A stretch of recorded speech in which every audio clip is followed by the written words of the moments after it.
ಉಂಟು. ಈ ಮಾತನ್ನು ಮಾತ್ರ ಒಪ್ಪಲೇಬೇಕು. ಹಾಗಾದ್ರೆ ಅಪ್ಪ ಯಾರು ಅಂತ ಹೇಳುವ ಪಾಠ ನಿಮ್ಮ ವಂಶಕ್ಕೆ ಮಾರಾಯ ಏನ ನೋಡ ನಮ್ಗೆ ಬಾಯಿ ಮೊದಲೆಲ್ಲ ಗೊತ್ತಿಲ್ಲ. ಅಮ್ಮ ಅಪ್ಪ ಅಮ್ಮ ಇದ್ದಾರೆ. ಅಮ್ಮ ಇದ್ದಾರೆ. ಹೆಸರು ಯಾರು? ಅಮ್ಮ ಯಾರು? ನಮ್ಮ ಅಮ್ಮ ಅಂತ ಗೊತ್ತಾಯ್ತು. ಯಾರು? ನಾವೆಲ್ಲ ಅಮ್ಮನಿಗೆ ಅಮ್ಮ ಅಂತಲೇ ಕರೆಯುವುದು, ಮತ್ತೆ ಹೆಸರು ಹೇಳಿ ಎಲ್ಲ ಕರೀತಾ ಇರುವುದಿಲ್ಲ, ಗೊತ್ತಾಯ್ತಾ? ಅಂದ್ರೆ ಕರೆಯುವುದಕ್ಕೆ ಮನಸ್ಸಲ್ಲ, ಅಮ್ಮನಿಗೆ ಗುಮ್ಮ ಅಂತ ಕರೆಯುವುದು ಅಂತ ಮಾಡಿ. ಯಾರಿಗೆ ಗೊತ್ತು? ಅಮ್ಮನಿಗೆ ಅಮ್ಮ ಅಂತಲೇ ಕರೆಯುವುದು. ಕರೆಯುವುದಕ್ಕೆ ಮನ ತುಂಬ ಬಾಯಿ ತುಂಬ ಅಮ್ಮ ಎನ್ನುವ ಶಬ್ದ ಸಾಕಾದ್ದರಿಂದ ಅವಳ ಹೆಸರನ್ನು ಕೇಳುವ ಪ್ರಮೇಯವೇ ಬರಲಿಲ್ಲ. ನಮಗೆ ಅಗತ್ಯ ಇಲ್ಲ, ಬೇಕಾದರೂ ಕೇಳ್ಕೊಳ್ತಾರೆ. ಇದೊಂದು ಸಾಧ್ಯತೆ ಇರುವುದು ಹೌದು. ಯಾಕಂದ್ರೆ ಎಲ್ಲಾ ಮಕ್ಕಳು ಅಮ್ಮನಿಗೆ ಅಮ್ಮ ಅಂತಲೇ ಕರೆಯುವುದು, ಹೆಸರು ಹೇಳಿ ಕರೆಯುವುದಿಲ್ಲ. ಆದ್ರೂ ಅಮ್ಮನ ಹೆಸರು ಮಕ್ಕಳಿಗೆ ಗೊತ್ತಾಗ್ತದೆ. ಹಾಗೆ ಅಪ್ಪ ಇದ್ರೆ ಅಪ್ಪ ಅಮ್ಮನ ಹೆಸರು ಹೇಳಿ ಕರೀತಾನಲ್ಲ. ಮತ್ತು ಅಲ್ಲಿಗೆ ಹೋದ್ನಲ್ಲ. ಹಾಗಾಗಿ ನಿಮ್ಗೆ ಅಮ್ಮನ ಹೆಸರು ಬಿಡ ಸಾಕು, ನೀನು ಆ ಸುದ್ದಿ ಮುಗಿಸುವುದೇ ಅಲ್ಲ. ಅಲ್ಲ ನೀವು ನೀನ್ ಹಿರಿಯವನು, ನೀನ್ ಹಿರಿಯವನು. ಆತ ನನ್ನ ತಮ್ಮ ಲವ, ನೀನು ಅವನಿಗೆ ಅಣ್ಣ ಕುಶ. ನಿಮಗೂ ಇವನಿಗೂ ಎಷ್ಟು ವರ್ಷದ ಅಂತರ ಉಂಟು? ಒಂದು 25 ವರ್ಷ ಉಂಟು. ಸುಮ್ಮನಿರ, ನಾವಿಬ್ರು ಅವಳಿ ಮಕ್ಕಳು. ನನಗೂ ಇದೇ ಬೇಕಿತ್ತು. ನಾನು ಬಂದಾಗಲೇ ತರ್ಕಿಸಿದ್ದೆ, ಪ್ರಾಯಶಃ ಒಂದೇ ಹೊಚ್ಚಿನಿಂದ ಸಿದ್ಧವಾದ 2 ಪ್ರತಿಮೆಗಳು ಇವರು ಇರಬೇಕು ಅಂತ. ನನ್ನ ತರ್ಕಕ್ಕೆ ಬಲ. ಆದ್ರೆ ನೀವೊಬ್ಬನೇ ಅಲ್ಲ, ನೋಡಿದವರು ಎಲ್ಲರೂ ಹಾಗೆ ಕೇಳು. ಒಮ್ಮೊಮ್ಮೆ ಕರೆಯುವವರಿಗೂ ಹೆಸರು ಆಚೆ ಈಚೆಗೆ ಹೋಗ್ತದೆ. ನನ್ನ ಹೆಸರು ಅವನಿಗೆ ಹೇಳುವುದು, ಅವನ ಹೆಸರು ನನಗೆ ಹೇಳುವುದಲ್ಲ ಆಗ್ತದೆ. ಇಬ್ಬರಿಗೂ ಹೆಸರು ಒಂದೇ ಅಲ್ಲ. ಲವಕುಶ ಲವಕುಶ. ಕರೆಯುವಾಗ ಊರಿಗೆ ಹೆಚ್ಚು ಕಡಿಮೆ ಆಗುತ್ತೆ. ಸರಿ ಹಾಗೆ ಇನ್ನು ಬಿಡು, ಈ ತಂದೆ ತಾಯಿ ವಿಚಾರವನ್ನು ಆ ಕಡೆ ಇಡು. ಹಾಗಂತ ನಾವು ಆ ವಿಷಯದಲ್ಲಿ ಖಿನ್ನತೆಯನ್ನು ಅನುಭವಿಸಿದವರು ಖಂಡಿತ ಎಳ್ಳಷ್ಟು ಬೇಸರ ಇಲ್ಲ. ನಮಗದು ಗೊತ್ತಿಲ್ಲ ಎನ್ನುವುದು. ಯಾಕೆಂದ್ರೆ ಗೊತ್ತಿದ್ದದ್ದು ಬಹಳಷ್ಟುಂಟು. ಸಾಮರ್ಥ್ಯದ ಐಶ್ವರ್ಯ ಉಂಟಲ್ಲ, ನೀನಲ್ಲ, ನಿನ್ನ ಜೊತೆಗೆ ನಿಮ್ಮಂಥವರನ್ನೇ ಮತ್ತೊಂದಿಷ್ಟು ಜನರು ಕರ್ಕೊಂಡು ಬಾ. ಅಷ್ಟು ಜನರಿಗೂ ನೀರು ಕೊಡೋ ಯೋಗ್ಯತೆ ಉಂಟು ನಮಗೆ. ನೀವು ನೀರು ಹರಿಸುವಾಗಲೇ ಹಾಗಾಗಿ ನೀವು ಕೊಡ್ತೀರಿ, ಕೊಡ್ತೇವೆ. ಅದು ನೀರು ಹರಿಸುವುದಂದ್ರೆ ಸುಮ್ಮನೆ ನೀರಲ್ಲ, ಶ್ರಮ ಜಲ. ಅದು ಹೌದಾ? ಅದನ್ನೇ ಹೇಳಿದ್ ನಾನು. ಶ್ರಮ ಜಲ, ಬೆವರು ಅಂತ ಹೇಳುವುದಲ್ಲ. ಹೌದು, ಶ್ರಮ ಜಲ. ಇಂಥ ಸಾಹಿತ್ಯಿಕವಾದಂತ ಮಾತನ್ನು ಹೇಳ್ತೀರಿ ಅಂತಾದ್ರೆ ಈ ಪಾಠವನ್ನು ನಿಮ್ಮ ಅಮ್ಮನೇ ಮಾಡಿದ್ದಾಳೆ? ಮತ್ತ ಅಮ್ಮನಿದ್ದಲ್ಲ, ಹೌದಾ? ಅಮ್ಮ ಮಾಡಿದ್ದು. ಅಯ್ಯೋ, ಯಾಕೆಂದ್ರೆ ನನಗೆ ನಿಮ್ಮ ಅಪ್ಪ ಅಮ್ಮನನ್ನೇ ನಾನು ಯೋಚನೆ ಮಾಡುವುದು. ಅದಕ್ಕಾಗಿ ನಾನು ಹೇಳ್ಬಿಡ್ತೇನೆ, ಅಮ್ಮ ಪಾಠ ಮಾಡಿದ್ದಲ್ವಾ? ಮತ್ತೆ ನೀವು ಇಷ್ಟೇ ಬೆಳೆದಿದ್ದೀರಿ. ನೋಡಿಯೋ, ನಾವು ಊರಲ್ಲಿ ಬೆಳೆದವರಲ್ಲ, ಮತ್ತೆ ಊರಲ್ಲಿ ಬೆಳೆದದ್ದಂತ ಮತ್ತೊಂದು ಪ್ರಶ್ನೆ ಸೇರಿಸಬಹುದು ನೀನು. ನಾವು ಇದೇ ಕಾಡಿನಲ್ಲಿ ಬೆಳೆದವರು. ಕಾಡಿನಲ್ಲಿ ಹೀಗೆ? ಹೌದು. ಆಶ್ಚರ್ಯ ಆಶ್ಚರ್ಯ. ಏನೋ ಒಂದು ಹಿನ್ನೆಲೆ ಇದ್ದಿರ್ಲಿ. ಹಾಡು ಅಂದ್ರೆ ಬರೀ ಕಾಡಲ್ಲ, ಇಲ್ಲ ಅದೆಲ್ಲ ಒಳ್ಳೊಳ್ಳೆ ವ್ಯವಸ್ಥೆ ಉಂಟು. ಹೌದಾ? ಅಷ್ಟೆಲ್ಲ ವ್ಯವಸ್ಥೆ ಮಾಡಿದ ಪುಣ್ಯ ಆತ್ಮ. ಒಳ್ಳೊಳ್ಳೆ ವ್ಯವಸ್ಥೆ ಅಂದ್ರೆ ಏನು? ನಮ್ಮಂಥವರು ಸಿದ್ಧ ಆಗುವುದಕ್ಕೆ ಬೇಕಾದ ಎಲ್ಲ ವ್ಯವಸ್ಥೆ ಉಂಟು. ಯಾರು ಮಾಡಿದವರು? ಮಹಾಕವಿಗಳು, ರಾಮಾಯಣ ಕವಿಗಳು, ವಾಲ್ಮೀಕಿ ಮಹರ್ಷಿಗಳು. ಆ ವಾಲ್ಮೀಕಿ ಮಹರ್ಷಿಗಳ ಆಶ್ರಮದಲ್ಲಿ, ಅವರ ಆಶ್ರಯದಲ್ಲಿ ನಾವಿಷ್ಟು ಚೆನ್ನಾಗಿ ಬೆಳೆದಿದ್ದೇವೆ. ರಾಮಾಯಣ ಕವಿ ಬರೇ ವಾಲ್ಮೀಕಿ ಮಹರ್ಷಿ ಅಲ್ಲ, ರಾಮಾಯಣ ಕವಿಗಳು. ರಾಮಾಯಣ ತಾಮಸಗೊಳ್ಳದೀಗೆ ನೀವು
ಕೇಳಿ ಆ ಮುನಿ ವಿರಚಿತ ಕಾವ್ಯದ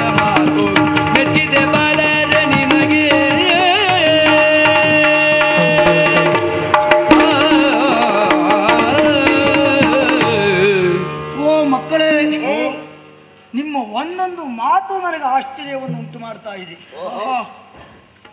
ಮಹಾಕಾವ್ಯ ಬರೆದವರು ವಾಲ್ಮೀಕಿ ಮಹರ್ಷಿಗಳು. ಆ ಕಾವ್ಯದ ಹೆಸರು ರಾಮಾಯಣ. ರಾಮಾಯಣ ಹಾಗೊಂದು ಮಹಾಕಾವ್ಯ ಉಂಟು? ನನಗೆ ಗೊತ್ತಿಲ್ಲ. ರಾಮಾಯಣ ಅಂತ ಒಂದು ಕಾವ್ಯ ಉಂಟು? ಅಯ್ಯೋ, ಬರೆದಿದ್ದಾರೆ. ಹೌದಾ? ಪಾಪ ಪಾಪ ಪಾಪ ಪಾಪ ನಿಜವಾಗಬಹುದು. ಯಾಕೆ? ಸಣ್ಣ ಮಕ್ಕಳಾದ ನಮಗೇ ಗೊತ್ತುಂಟು. ರಾಮಾಯಣ ಇಷ್ಟು ದೊಡ್ಡ ದೊಡ್ಡ ಮೀಸೆ ಎಲ್ಲ ಉಂಟು, ಅದು ರಾಮಾಯಣ ಗೊತ್ತಿಲ್ಲ. ರಾಮ ರಾಮ ರಾಮ ರಾಮ ರಾಮ ರಾಮ ಎಂತ ಇದು. ನಮ್ಮೂರಿನಲ್ಲಿ ಒಂದು ಕಬ್ಬಿನ ಗದ್ದೆ ಕಾಯುವ ಹುಡುಗನ ಹತ್ರ ಕೇಳು, ಅವ ರಾಮಾಯಣ ಏನು ಅಂತ ಹೇಳ್ತಾನೆ. ರಾಮಾಯಣ ಅಂದ್ರೆ ಅವನಿಗೆ ಗೊತ್ತುಂಟು. ಹೌದಾ? ನಿನಗೆ ಗೊತ್ತಿಲ್ಲಲ್ಲ ಮಾರ. ಬಹುಶಃ ರಾಮಾಯಣ ಕವಿ ವಾಲ್ಮೀಕಿ ಎಂದದ್ದರಿಂದ ರಾಮಾಯಣ ಎನ್ನುವುದು ಒಂದು ಕಾವ್ಯ ಅಂತ ನಿನಗೆ ಗೊತ್ತಾಯ್ತು. ಬರೇ ರಾಮಾಯಣ ಅಂದ್ರೆ ಬಹುಶಃ ಯಾವುದೋ ಸಿಹಿ ತಿಂಡಿಯ ಕೇಳ್ತಿದ್ದೀಯ. ರಾಮಾಯಣ ಎನ್ನುವುದು ದೊಡ್ಡ ಕಾವ್ಯ ಅಲ್ಲ. ಈಗ ರಾಮಾಯಣ ಅಂತ ನನಗೆ ಗೊತ್ತಿಲ್ಲ ಅಂತ ಮರುಗಳಿಗೆ ಹೇಳಿ.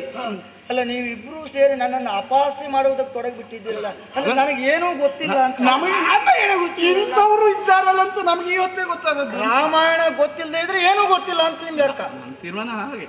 ಇದು ಒಳ್ಳೇದಲ್ಲ. ಯಾಕೆಂದ್ರೆ ಎಲ್ಲವೂ ಎಲ್ಲರಿಗೂ ಎಲ್ಲಾ ಕಾಲದಲ್ಲಿಯೂ ಗೊತ್ತಿರಲೇಬೇಕು ಎಂಬ ತೀರ್ಮಾನ ಏನೂ ಇಲ್ಲ. ಅದಿಲ್ಲ, ಎಲ್ಲ ವಿಷಯ ಎಲ್ಲರಿಗೂ ಗೊತ್ತಿರುವುದೂ ಇಲ್ಲ. ನಿಮಗೊಂದು ಕತೆ ಹೇಳ್ತೀನಿ. ನಿಮ್ಮನ್ನು ನೋಡಿದಾಗಲೇ ಕತೆ ಹೇಳ್ಬೇಕು ಅಂತ ನನಗೆ ಅನ್ನಿಸಿತ್ತು. ನಿಜವಾಗಿ ಎಷ್ಟು ದೊಡ್ಡ ಕಥೆಯ ಇದು? ನಿನಗೆ ಕೇಳಿದ ಮೇಲೆ ಕೂಡಲೇ ಗೊತ್ತಾಗ್ತದೆ ದೊಡ್ಡದು ಸಣ್ಣದು ಅಂತ. ಹೇಳುವುದೇ ಇಲ್ಲ. ಕುತೂಹಲ ಇರಬೇಕು. ಕೇಳೋಣ. ಮೊದಲೇ ಸಣ್ಣದು ಅಂತ ಹೇಳಿದ್ರೆ ಸಣ್ಣದೇ ಅಲ್ಲ, ಮಕ್ಕಳು ಹಾಗೆ ಹೇಳ್ತೀರಿ. ಅಲ್ಲ, ನಾನು ದೊಡ್ಡ ಕತೆ ಅಂತ ದೊಡ್ಡ ನಾನು ಯೋಚನೆ ಮಾಡಿದ್ದೇನು ಗೊತ್ತಿಲ್ಲ. ಆದ್ರೆ ನಿನ್ನ ಹತ್ರ ರಾಮಾಯಣ ಅಷ್ಟು ದೊಡ್ಡ ಕಥೆ ಹೇಳಲಿಕ್ಕೆಲ್ಲ ಆಗುದಿಲ್ಲ. ನಾನು ಯೋಚನೆ ಮಾಡಿದ್ದದು ರಾಮಾಯಣದಷ್ಟು ದೊಡ್ಡ ಕಥೆಯ ಇದು. ರಾಮಾಯಣ ಎಷ್ಟು ದೊಡ್ಡ ಕತೆ ಅಂತಲೇ ನನಗೆ ಗೊತ್ತಿಲ್ಲ. ಇದು ನಾನು ತಿಳಿದ ಬೇರೆ ಕತೆ ಇದೆ. ಕೇಳೋಣ. ಅವ್ನು ತಿಳಿದದ್ದು ಹೇಳ್ತಾನಂತೆ. ಏನೂ ಗೊತ್ತಿಲ್ಲ ಏನೂ ಗೊತ್ತಿಲ್ಲ ಅಂತ ಮತ್ತೊಬ್ಬರಿಗೆ ಅಪಹಾಸ್ಯ ಮಾಡಬಾರದು ಎನ್ನುವುದಕ್ಕಾಗಿ ಹೇಳುವ ಕತೆ. ಗೊತ್ತಿಲ್ಲದೆ ಹೋದವರೆಲ್ಲ ದಡ್ರು ಅಂತ ಹೇಳ್ಬಾರ್ದು. ಒಬ್ಬ ತರ್ಕ ಪಂಡಿತ, ಮತ್ತೊಬ್ಬ ವ್ಯಾಕರಣ ಪಂಡಿತ, ಮತ್ತೊಬ್ಬ ಸಾಹಿತ್ಯ ಪಂಡಿತ, ಮೂವರು ಒಟ್ಟಾಗಿ ಒಂದು ನಾವೆಯನ್ನ ಏರಿ ನದಿಯಲ್ಲಿ ಸಾಗ್ತಾ ಇದ್ರಂತೆ. ಆ ದೋಣಿಯನ್ನು ನಡೆಸುವಂತ ನಾವಿಕರಲ್ಲಿ ತರ್ಕ ಪಂಡಿತ ಕೇಳಿದಂತೆ, ಏನಂತೆ? ತರ್ಕ ಗೊತ್ತುಂಟೇನೋ ನಿನಗೆ? ಪಾಪ ಅಂಬಿಗನಲ್ಲಿ ಹಾಗೆಲ್ಲ ಮಾಡಬಾರ್ದು. ಅವ್ ಪಾಪ ಬಡಪಾಯಿ, ಸ್ವಾಮಿ ನನಗದೆಲ್ಲ ಗೊತ್ತಿಲ್ಲ, ಅದಿ ತರ್ಕ ಅಂದ್ರೆ ಏನು ಅಂತ ಕೇಳಿದಂತೆ. ಅವ ದಂಡ ನೀನು ಹುಟ್ಟಿದ್ದೇ ದಂಡ, ಬದುಕಿದ್ದು ದಂಡ, ತರ್ಕ ಗೊತ್ತಿಲ್ಲ ಅಂತಾದ್ರೆ ನೀನು ಯಾಕೆ ಬದುಕಿದೀಯೋ? ಏನೂ ಗೊತ್ತಿಲ್ಲ, ಬದುಕ್ತಾ ಇದ್ದೇನೆ ಹೇಳಿದ್ನಂತೆ. ಆಮೇಲೆ ಕೂಡಲೇ ಮತ್ತೊಬ್ಬ ಅಲಂಕಾರ ಪಂಡಿತ ಕೇಳಿದ್ನಂತೆ, ನಿನಗೆ ಗೊತ್ತುಂಟೇನೋ ಅಲಂಕಾರ ಸಾಹಿತ್ಯ? ಅಲಂಕಾರ ಮೈಗೆ ಮಾಡಿಕೊಳ್ತಾರೆ ನಿಮ್ಮಂತವ್ರು ಅಂತ ಗೊತ್ತುಂಟು, ಮತ್ತ ಅಲಂಕಾರ ಸಾಹಿತ್ಯ ಎಲ್ಲ ನನಗೆ ಗೊತ್ತಿಲ್ಲ. ಪಾಪ ನೀನು ಸಾಯುವುದೇ ಒಳ್ಳೇದಿತ್ತು ಅಂತ ಅಪಹಾಸ್ಯ ಮಾಡಿದಂತೆ. ಆಮೇಲೆ ವ್ಯಾಕರಣ ಪಂಡಿತ ಕೇಳಿದಂತೆ, ವ್ಯಾಕರಣ ಗೊತ್ತುಂಟು? ನಾನು ವ್ಯಾಕರಣ ನನಗೆಲ್ಲ ಗೊತ್ತುಂಟು ವ್ಯಾಕರಣ, ಅದು ಏನೋ ನನಗೆ ಗೊತ್ತಿಲ್ಲ, ಅದು ಯಾವ ಕಿವಿಯಲ್ಲಿ ಇರ್ತದೆ ಕೇಳಿದಂತೆ. ಪಾಪ ಅವನಿಗೇನು ಗೊತ್ತು? ಅಂಬಿಗಲ್ವಾ? ದಂಡ ನೀನು ಬದುಕುವುದೇ ದಂಡ ಅಂತ ತೀರ್ಮಾನ ಕೊಟ್ಟಾಯ್ತು. ಹೀಗೆ ಸಾಗ್ತಾ ಇರುವಾಗ ಬಿರುಗಾಳಿ ಎದ್ದಿತ್ತಂತೆ. ದೋಣಿ ಕಲ್ಲೋಲ ಕಲ್ಲೋಲ ಆಗೋದಕ್ಕೆ ತೊಡಗಿತ್ತು. 3 ಜನ ಪಂಡಿತರು ಬೊಬ್ಬಿಟ್ರು. ಅಯ್ಯೋ, ನಮ್ಮ ಪ್ರಾಣ ಹೋಗ್ತದೆ, ನಮ್ಮ ಪ್ರಾಣ ಹೋಗ್ತದೆ, ಬೇಗ ಆಚೆ ದಾಟಿಸು, ಬೇಗ ಆಚೆ ದಾಟಿಸು. ಆವಾಗ ಅಂಬಿಗೆ ಕೇಳಿದಂತೆ, ಹೋಯ್ ಪಂಡಿತರೇ, ನಿಮಗೆ ನೀರಿನಲ್ಲಿ ಬಿದ್ದರೆ ಈಜಾಡುವುದಕ್ಕೆ ಬರ್ತದ? ಸರಿ ಆಯ್ತು, ಸರಿ ಆಯ್ತು. ಅವಾಗ ಇಲ್ಲ ಪುಣ್ಯಾತ್ಮ, ಈಜಾಡುವುದಕ್ಕೆ ಬರುವುದಿಲ್ಲ.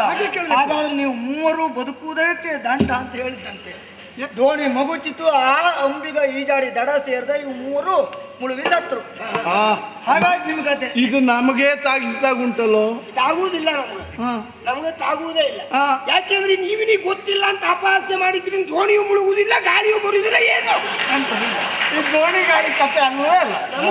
ನಮಗೆ ಯಾವ ನಷ್ಟ ಆಗುವುದಿಲ್ಲ. ಅಂದ್ರೆ ನಾನು ಅಂಬಿಗನೂ ಅಲ್ಲ, ನೀವು ಪಂಡಿತರು ಅಲ್ಲ. ನಾವು ಕೇಳಿದ ಪ್ರಶ್ನೆಗಳು ಅಂತದ್ದು ಅಲ್ಲ. ಆಯ್ತಪ್ಪ, ನಾನು ಒಪ್ಪಿಕೊಳ್ತೀನಿ. ನಾನು ಹೆಡ್ಡ. ಆ ರಾಮಾಯಣ ಅಂದ್ರೆ ಏನು ಅಂತ ನನಗೆ ಹೇಳ್ತೀರಾ?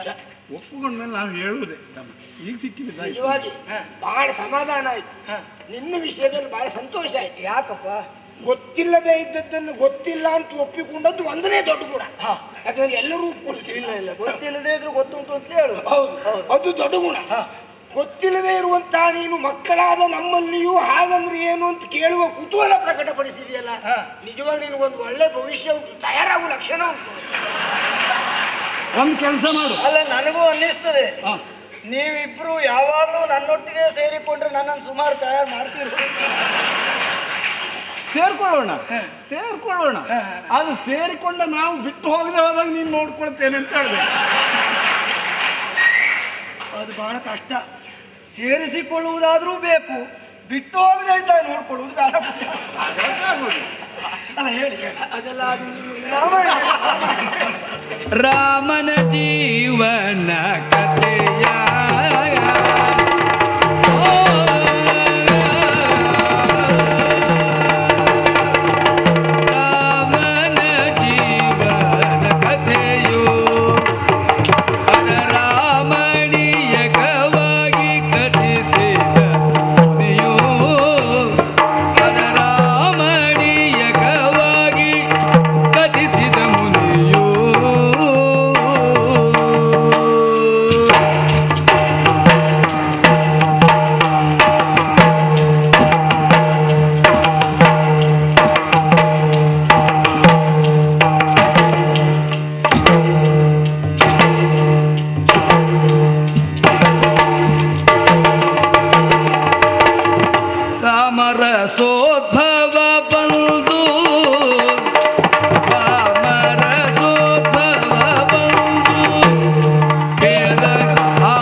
ರಾಮಾಯಣ ಅದು ಹೇಳಿ.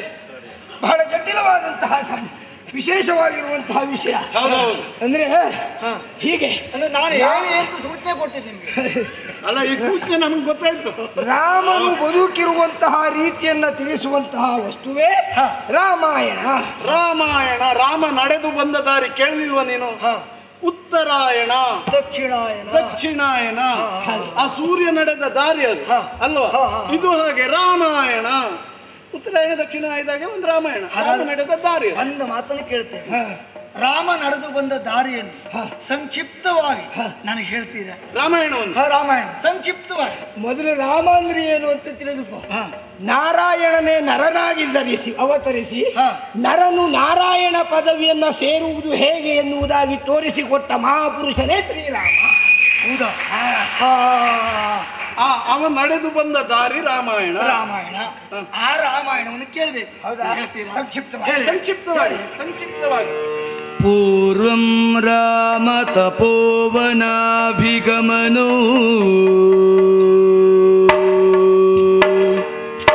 ಪೂರ್ವಂ ರಾಮ ತಪೋವನಾಭಿಗಮನೋ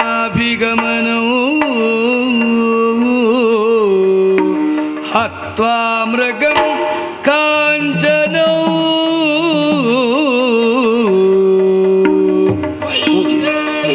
ಹರಣೋ ಜಟಾಯುಮರಣೋ ಸುಗ್ರೀವ ಸಂಭಾಷಣೋ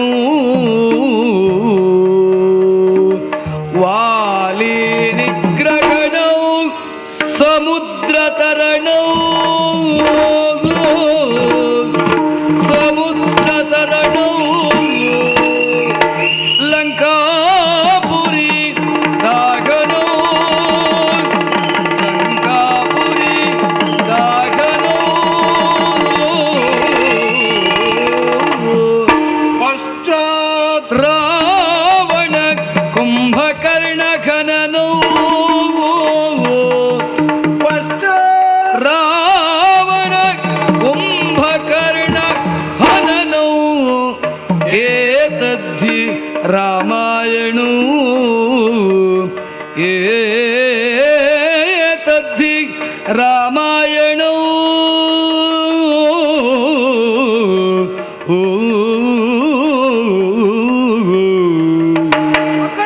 ಕಂದರೆ ನಿಮ್ಮ